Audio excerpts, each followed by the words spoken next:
Today, I'm going to give you the #1 best tip for intermittent fasting weight loss results. Now, I am going to give you more tips than just one, but I want to give you the most important tip, but starting with some other tips that might not be as important. Now, a lot of people are doing intermittent fasting with either minimum or moderate results. They're not achieving what they could achieve if they knew what I'm about to tell you. So if you're going to do fasting, might as well do it correctly and get as much results as you can. And of course, in this video, we're focused on weight loss, but there's so many other benefits.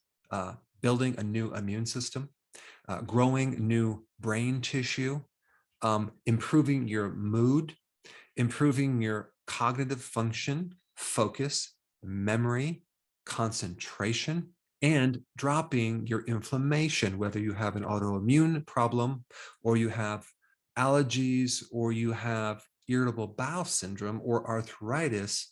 Intermittent fasting is so beneficial for those things. But most people do it for weight loss. All right, let's start with number 6 first. And number 6 is really understanding what's happening in your body when you're doing fasting. You're not starving your body. You're actually mimicking something that our bodies were designed to operate with, which is not eating so frequently. So what's happening is you're activating certain genes that increase survival. And I'm not talking about just barely surviving. I'm talking about thriving. I'm also talking about turning off genes that are disease genes, turning off cancer genes. Basically, you just turn off the bad stuff and you turn on the good stuff. You're actually targeting improving insulin sensitivity. You're making insulin way more sensitive so it can work again, because insulin resistance is at the heart of the very reason why you are overweight in the first place and have a difficult time losing weight and have a certain set point that you can't seem to get below. It's the insulin. If you have too much insulin because you have insulin resistance, it's going to be very difficult to lose weight. So fasting is the most important thing to fix that problem. In fact, fasting is the most important health creating thing you can do in your life. So many diseases and chronic health problems are connected to high insulin. And so you're fixing years of bad eating and eating way too many carbs when you do fasting. All right, so that understanding is very, very important going into this, because it's not just a little thing. You're doing something very, very important. All right, number 5, adding HIIT, or high intensity interval training. Now, what is high intensity interval training? Well, that is short periods of high intense exercise with a good amount of rest. So you're doing this full body exercise, but not very long, just short intervals. That way you can spike growth hormone by 700%. You can produce way better results in doing the treadmill thing for 45 minutes at a moderate pace. So high intensity interval training will greatly help you if you don't do it too frequently. You want to do it once or twice a week with a lot of rest in between, because if you do it like some people I know every day, the results just go way down. Why? Because you don't have a chance to recover, and all of your results occur in the recovery. So we want to create this stimulus and then let the body recover and do its magic. And so if we combine this type of exercise with fasting, we're going to see better results. All right, number 4, there are certain herbal teas that specifically target those insulin receptors and make insulin more sensitive. Remember, I mentioned this, weight loss is all about correcting this insulin problem. So anything you can do to fix insulin sensitivity is going to help you lose weight. So it's not about taking supplements or teas that stimulate your metabolism. It's about drinking teas or even supplements that help this insulin sensitivity. And there's 2 teas that I'm going to recommend. One is berberine, which is probably just as effective as a medication called metformin, which they use for diabetes. Metformin helps you improve insulin sensitivity, and so does berberine. So berberine would be a great tea to start drinking through the day. The other tea that's really good is green tea. So both of those teas are what I'm going to recommend. And there's something else that's not a tea, but it can help you, apple cider vinegar. So you can do a teaspoon or a tablespoon in a glass of water. Okay. Because you're diluting it, you're not taking it directly. It's not going to bother your teeth too much, but you could drink it through a straw if you're concerned. I like to add a little lemon with that, or even blend an entire lemon with the apple cider vinegar and then drink it down with a straw, because now we have the lemon, which is an acid, but those things can actually help you as well. All right, number 3, being consistent. Now, if you weigh yourself every single day, you're not going to see much, and it's going to be discouraging. If you look at yourself in the mirror from one day to the next, you're not going to see any difference because it's going to be so gradual. And the chances of you dropping off go up if you're discouraged and you don't see results. So the best thing to do is take a picture of yourself, don't show anyone, and do another picture of yourself, maybe in 2 weeks, or even, this is better yet, a month. So you can really see some changes that are occurring. You have to really acknowledge that this problem has been going on for a very, very long time, and it's going to take some time to undo.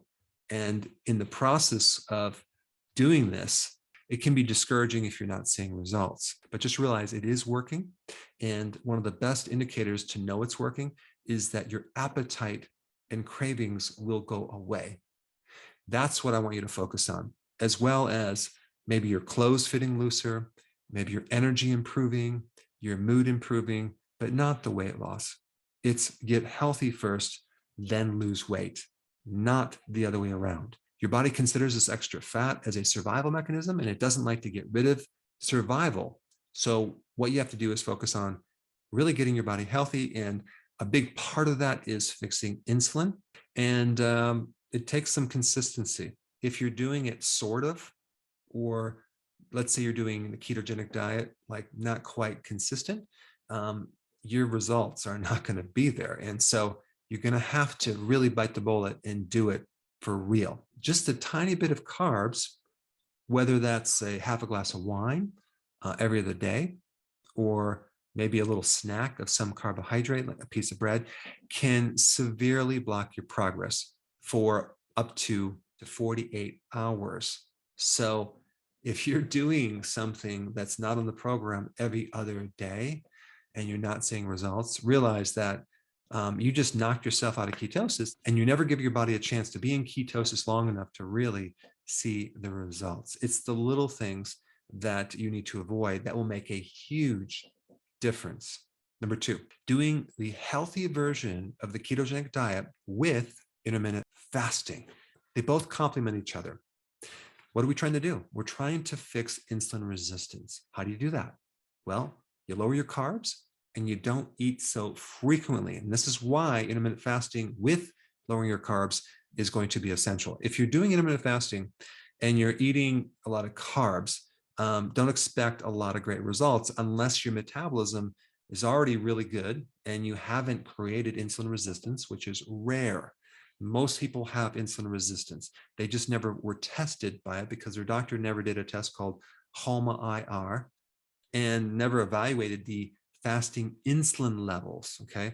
They looked at the blood sugar levels, but not the fasting insulin levels. If you want more information about that, I put a link down below. Now, with number 2 recommendation, healthy ketogenic diet, I want to emphasize nutrient-dense foods on this program. So I highly recommend you don't make a habit of eating out much. Why? Because the food at restaurants, unfortunately, has too many bad things, and they don't focus on nutrient-dense foods. And there's a lot of like omega-6 corn oils and soy oils in the food, and you really don't know what you're getting. So it's better if you control your own food and focus on things like eggs, salmon, grass-fed hamburger, big salads. The more nutrient empty your foods are, the more of that food you have to eat to get healthy. So why not focus on nutrient-dense foods? Unfortunately, farmers are paid on weight and yields, not the nutrition in those yields. So I've done a lot of videos on this, and I will put some links down below. But doing the healthy version of keto with intermittent fasting is number 2 in importance. All right, let's do number one. Are you sitting down for this? Okay. Transition from your 2 meals a day to 1 meal a day. That's called OMAD. Now, why is this so important? Well, you get 23 hours of fasting. And that's when the magic happens. When you transition from this 18 hours of fasting or 16 hours of fasting or 20 hours of fasting to 23 hours of fasting. It's huge. Your liver has a chance to really regenerate. Your entire digestive system has a chance to reset. The insulin receptors that have been so downgraded start becoming extremely sensitive. Your ketones start increasing by 3 times.